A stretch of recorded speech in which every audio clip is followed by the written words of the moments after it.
Before gym culture and protein shakes, a generation relied on simple, everyday movement and saw results that today's high-tech trends struggle to match. In the 1960s, obesity rates hovered around 13%. Now, they're more than triple that, despite billions spent on fitness fads. The secret? Boomers built lifelong strength through routines so basic. Modern science is only just catching up. Walking, manual chores, bodyweight calisthenics, woven directly into daily life. And here's the high-stakes twist. Researchers now find these simple activities can cut chronic disease risk and even beat modern workouts for longevity. What did they know that we've forgotten? And is the real path to lasting vitality hiding in plain sight?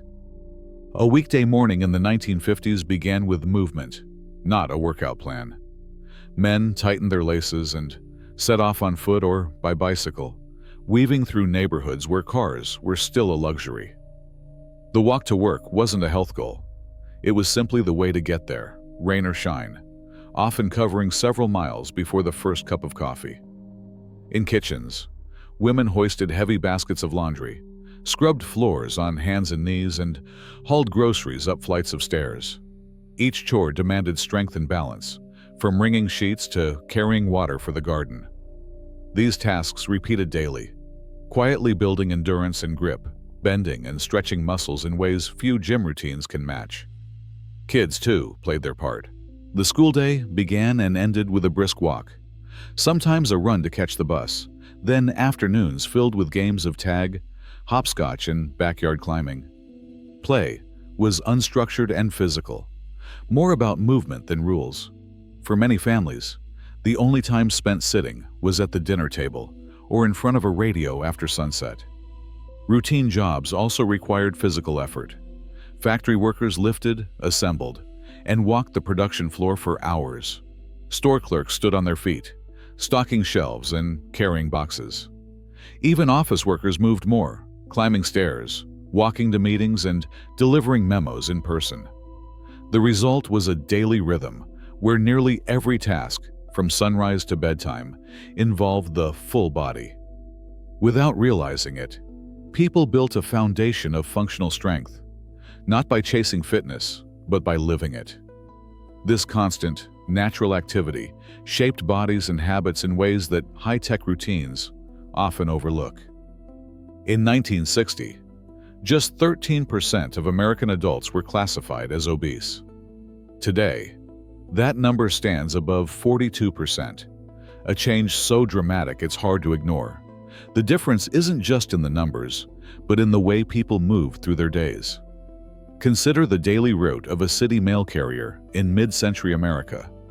Over the course of a typical shift, these workers logged 8 to 12 miles on foot, weaving through neighborhoods, climbing porches, and carrying a heavy satchel in every season. George Reed, a rural Pennsylvania mailman who retired in the 1960s, spent more than 50 years delivering letters on foot, covering nearly 10 miles a day. He lived to 88, and local interviews described him as cheerful, rarely ill, and always in motion. Reed's story is echoed by thousands of career carriers, men and women whose jobs demanded steady, moderate movement, not athleticism or high-intensity effort. In occupational health studies, retired mail carriers show lower rates of heart disease, diabetes, and joint problems compared to office-bound peers. Many reach their 70s or 80s without major surgeries or chronic disability, maintaining blood pressure and mobility well beyond the national averages for their age group. This wasn't a matter of genetics or luck. It was the quiet payoff of decades spent moving, day in and day out. Epidemiologists tracking these populations found that the simple act of walking, repeated over years, helped preserve function and independence. For the average American, the contrast is stark. As daily movement declined, obesity and chronic disease soared. The story of the mail carrier stands as living proof that the healthiest bodies weren't sculpted in a gym. They were built on the sidewalks and front steps of everyday life. Brisk walking remains one of the most powerful tools for lifelong health. Yet for boomers, it was simply a way of life.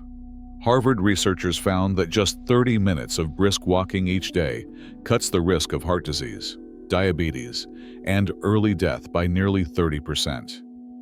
This isn't a theoretical benefit. It's measured in real-world outcomes, confirmed across decades and continents. In the mid-20th century, walking wasn't a scheduled workout. It was how you got to school, to work, or to the corner store. The sidewalks and footpaths were crowded with people in motion, each step quietly building endurance and protecting the heart. Yard work added a different kind of strength. Raking leaves, digging in the garden, or hauling bags of soil required coordinated effort from the legs, core, and upper body. These compound movements, reaching, lifting, twisting, demanded more than isolated muscle groups. They trained balance, grip, and flexibility at the same time. Biomechanics experts now describe gardening as a full-body workout, with calorie burns that rival a slow jog, but with less strain on the joints. Even simple chores like sweeping or shoveling snow engaged multiple muscle groups, reinforcing strength and stability in ways a machine circuit often cannot. The payoff was cumulative. People who walked everywhere and worked with their hands didn't just burn more calories.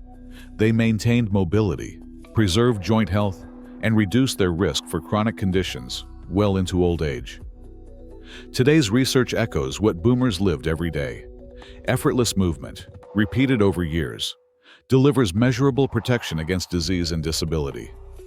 For those searching for the best cardio or strength routine, the answer may be as close as a daily walk or an hour spent tending the yard.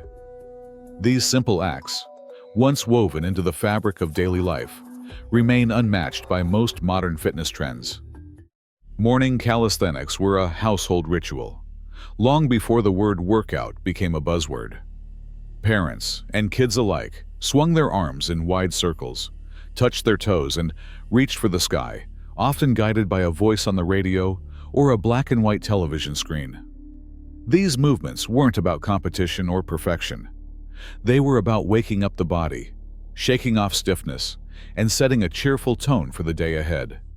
Bodyweight exercises formed the backbone of boomer fitness.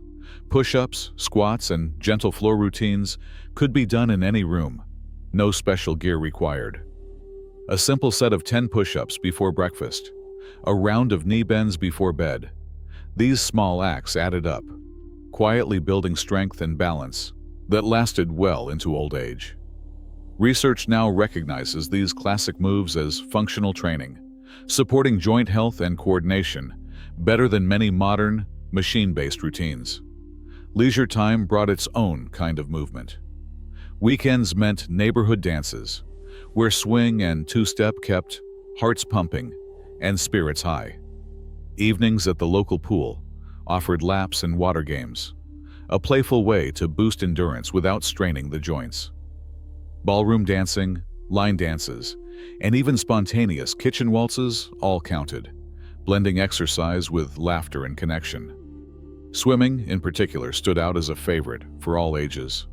Pools and lakes buzzed with families treading water, practicing strokes, or simply floating in the sun. Unlike the rigid structure of today's fitness classes, these activities invited creativity and joy, helping participants develop balance, flexibility, and stamina without ever feeling like a chore. The variety was the secret. Calisthenics, dancing, and swimming weren't just ways to pass the time, they were accessible routines that made movement a pleasure. Each one offered a different path to mobility, reminding us that fitness can be simple, social, and deeply satisfying. LaLanne began each broadcast with a promise. Anyone could get stronger, no matter their age or background. In 1951, he launched the first ever televised exercise program from a San Francisco studio, offering Americans a new vision of fitness, one that fit into the living room, not a gym. The show ran just 15 minutes, but those sessions were packed with simple routines anyone could follow. No fancy equipment, no complicated choreography. Just a kitchen chair, a towel, and LaLanne's steady encouragement. By the mid-1950s, his program reached homes across the country, airing in all major markets and drawing a devoted audience of women, men, and even children. Trade magazines called it an anchor for daytime programming, and for many viewers, it became as routine as morning coffee. LaLanne believed that movement should be as accessible as breathing. In his words, "If you have a body, you're an athlete." He made exercise democratic, stripping away intimidation and expense. His instructions were clear and upbeat. Stretch before breakfast, loosen up after work, and use what you have. For millions, this was their first introduction to structured movement. LaLanne's routines emphasized mobility, balance, and core strength, qualities now championed by modern science as keys to healthy aging. He didn't just demonstrate arm circles or toe touches. He built confidence, showing that real fitness was possible in slippers and house clothes. Over 34 years on air, his message never changed. Consistency and simplicity matter more than perfection. The LaLanne legacy bridges generations, proving that the most effective exercises are often the ones you can do right at home every day. Floor exercises and chair moves became household staples during the heyday of home fitness, offering a gentle yet effective way to build strength and maintain mobility without stepping outside. Leg raises, for example, target the hip flexors and lower abdominal muscles, critical for walking, standing from a chair, or climbing stairs. A simple routine might include lying on your back, lifting one leg at a time, and holding for a slow count of 5. This move, popularized by 1960s television programs, remains a favorite among physical therapists for preserving independence in older adults. Chair squats, rising from a seated position without using your hands, train the muscles needed for everyday tasks, from getting out of bed to gardening. Repeating this action 10 or 15 times, even at a slow pace, activates the thighs, hips, and core, reinforcing balance and stability. Studies now confirm that regular sit-to-stand practice lowers the risk of falls and makes daily movement less taxing. Toe touches and gentle forward bends, often set to music in vintage routines, keep hamstrings and lower backs flexible. This flexibility protects against stiffness and supports better posture, especially for those who spend more time sitting. Arm circles and windmills, done standing or seated, improve shoulder mobility and help maintain the range needed for reaching shelves or putting on a coat. Each of these exercises uses only body weight and gravity, reducing strain on the joints while still providing a meaningful challenge. The beauty of these moves lies in their simplicity. No equipment, no learning curve, just slow, controlled motion that can be adapted for any ability. For boomers, these routines were not just exercise, but a daily habit, woven into morning rituals or TV time. Modern research validates their value. Consistent, low-impact movement preserves strength, balance, and flexibility well into later life. Light, everyday movement does more than fill time. It changes what happens inside the body. In a pooled analysis of over 600,000 adults, researchers found that even modest amounts of leisure activity, like walking or gardening, produced a 20% lower risk of dying from any cause compared to being inactive. That's not a minor difference. It's a survival gap measured across decades. When scientists tracked people who swapped just half an hour of sitting for gentle activity, the risk of death dropped by 14%. These numbers are not theoretical. They come from long-term studies, using both self-reports and wearable devices. Energy use tells the same story. Since the 1960s, the average American has lost about 250 to 300 calories per day in physical activity, simply because jobs and chores became less demanding. That's the equivalent of a small meal, quietly disappearing from daily life. Over years, this slow loss adds up, shifting weight and raising risk for chronic disease. Muscles that once flexed with every errand now sit idle for hours, and the body's ability to manage blood sugar and inflammation suffers as a result. Dr. Jordan Metzl, a sports medicine physician, puts it simply: movement is medicine.